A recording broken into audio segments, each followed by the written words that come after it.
this incident.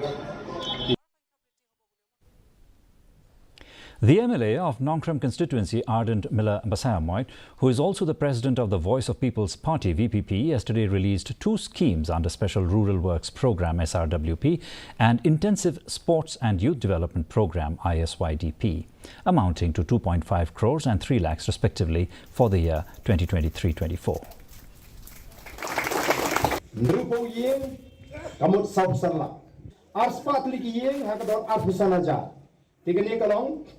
Sampola Banshna Kamra class Yaka Pomlakrai Presbyterian Secondary School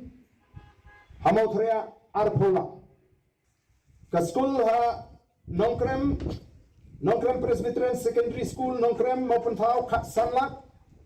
Nanta Gajing Shna Yaka podium Baka gallery like football ground Kat Sanlak Kani first phase Kamdak Tang Kat Sanlak in Hapan Aibiang Dekat pendek begini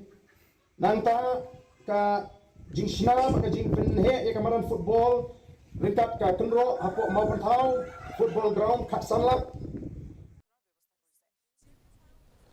Voice of the People's Party President Ardent